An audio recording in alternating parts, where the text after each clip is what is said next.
What is going on, guys? In today's video, I will show you the best endgame greatsword and sword with shield build in Throne and Liberty. So in this guide, I will show you a fully maxed setup with the best possible tier 1 gear, traits, masteries, skill rotations, and everything else. And the best part about this is that for every single build choice, I will explain my reasons, also how and where to get this powerful gear. And just overall, you'll be able to see what a fully maxed T1 character will look like and what at the end game you can achieve as well. So if you want to use the best build in the game, then let's get right into it. This setup will provide us with one of the strongest buffs in the game. As a tank, you'll be redirecting 70% of your teammates' damage taken to yourself, while at the same time significantly increasing your party's damage. And on top of all this, we will be doing insane amount of damage, as by using specific skills and passives, we'll lower our cooldowns dramatically. If you want to be a melee monster, both as a tank and DPS, then this is the build for you. But if you're looking specifically for a full DPS AoE build, then check the video's description for my Greatsword AoE video. So let's move over to the build. And for the choice of weapons, we're going with the sword and shield, and greatsword. And first of all, we have our skills.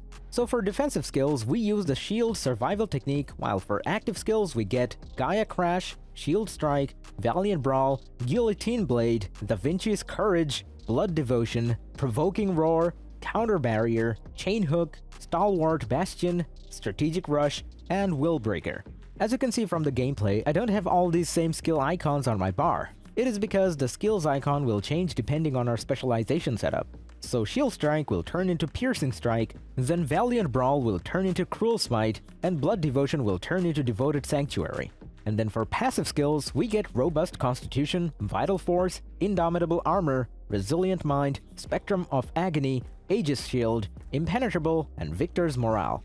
As for skill upgrade priority, for active skills we want to mainly focus on Shield Strike, Shield Survival Technique, Da Vinci's Courage, Counter Barrier, and Stalwart Bastion. While for passive skills, we focus on Robust Constitution, Resilient Mind, Aegis Shield, Vital Force, and Indomitable Armor. For the rest of your skills, they're not as important, so just upgrade them as you progress through the game. Also remember to always upgrade all of your skills to blue first, before moving on to purple. Next we have Skill Specialization, and for Gaia Crash, we select Attack Speed Increase and Critical Hit Chance Increase. Then for Valiant Brawl, we get Cruel Smite, Damage Increased, and Aggro Increased. For Da Vinci's Courage, get Duration Increased, Damage Reduction, and Instant Healing. Then for Provoking Roar, get Effect Duration and Cooldown Speed. Then for Chain Hook and Strategic Rush, don't get anything. Then for Shield Strike, get Piercing Strike and Aggro Increased. For Guillotine Blade, select Charges Damage and Cooldown Reduction. Then for Blood Devotion, get all 4 of these, so Devoted Sanctuary, Duration Increased, Damage Transfer Increase, and Damage Increase. Then for Counter Barrier, get Cooldown and Damage Increase. For Stalwart Bastion, don't select anything. And finally, for Will Breaker, get Damage Area Change. Next we have Weapon Mastery, and this is how it should look for the sword and shield. So take a look at the middle and get everything from Skillful Block until All-Out Defense. Now go to the bottom and only get this one node, called Max Health. And last but not least, now we can go to the top row and get this entire thing. And then this is how it should look like for the Greatsword. So this time we go to the middle and only select this one, Skilled Vitality. Then next we go to the bottom and get that entire row. And lastly, we go to the top and select everything from Ranged Defense until Overcome Snare. Next, let's take a look at our gear. And if you're looking for a full green or blue gear setup, then I recommend for you to watch my previous build videos. So first off, we are using Karnak's Netherblade with traits like Max Health, Hit Chance, and Heavy Attack Chance. All gear should be at its max level, and you can get this item from Death's Abyss. Next we have Adenthus' Gargantuan Greatsword with Hit Chance, Heavy Attack Chance, and Critical Hit Chance. You can get it by defeating Adenthus. Next we have Helm of the Field General with Max Health, Melee Evasion, and Cooldown Speed. You can get it from Armor Chest and by defeating the Chernobog. Also, by having 2 pieces of the Imperial set, we will get additional 150 Heavy Attack Chance. Next we have Forsaken Embrace with Max Health, Skill Damage Resistance, and Debuff Duration. You can get it by defeating Junoboat. Next we have Shock Commander Plate Armor with Max Health, Melee Evasion, and Ranged Evasion. You can get it from bunch of purple chests or by defeating the Demon Hoof Shaman. Next we have Gauntlets of the Field General with Max Health, Melee Evasion, and added attack speed. You can get it from armor chests or by defeating Eridas. Next we have Greaves of the Infernal Herald with mana regen, melee evasion, and ranged evasion. You can get it from a blessing pouch or by defeating the reptilian fighter. Next we have Shock Commander Sabatons with mana regen, melee evasion, and ranged evasion. You can get it by defeating Koazan. Also, because of the 2-piece set bonus, we will get extra damage reduction. Next up we have Clasp of the Conqueror with max health, skill damage boost, and buff duration. You can only get it by opening all types of purple armor chests. Next we have the Ancient Saradama Braces with mana regen, skill damage resistance, and debuff duration. You can only get it from purple armor chests. Next we have Etched Alabaster Band with max health, skill damage boost, and buff duration. You can get it from Abyss chests or by defeating the Demon Hoof Tracker. Next we have Amber Dimensional Band with max health, skill damage boost, and buff duration. You can only get it from purple armor chests. And finally we have Belt of Bloodlust with max health, skill damage resistance, and debuff duration. You can get it by defeating Eridas. Last but not least, if at this current moment you only have blue gear, then don't worry because that gear doesn't really matter and you'll soon enough start changing it for the purple pieces. The setup I showed is the best current gear that anyone can farm.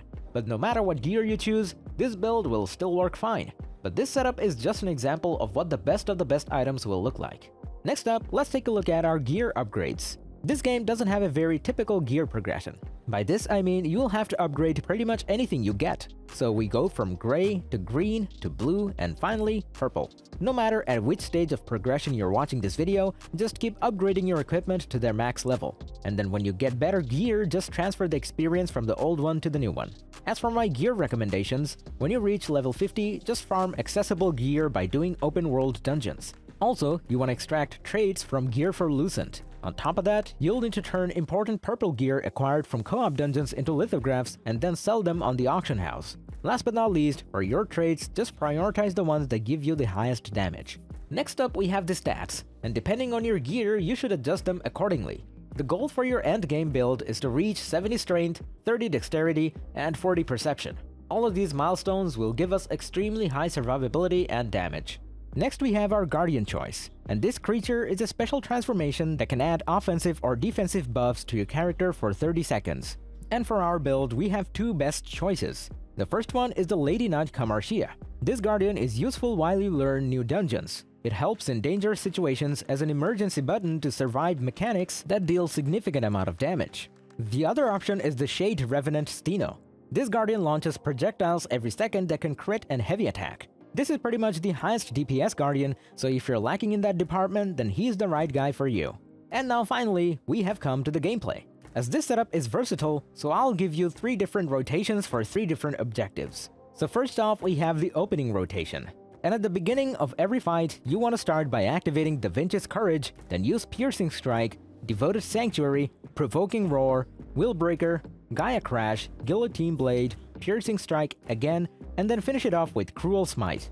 This is our main rotation in which we use Da Vinci's Courage to pre-buff and give ourselves party-wide increased bonuses. And then from here, we just do damage with our DPS skills, and in between the rotation, put in Piercing Strike and Cruel Smite to keep maintaining the enemy's aggro on ourselves.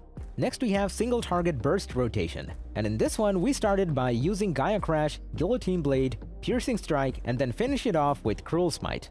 This quick combo will give us fast burst damage and of course help us keep holding the enemy's aggro. And now finally for the last one we have our defensive rotation. So for high defense we just simply use Provoking Roar and then Willbreaker.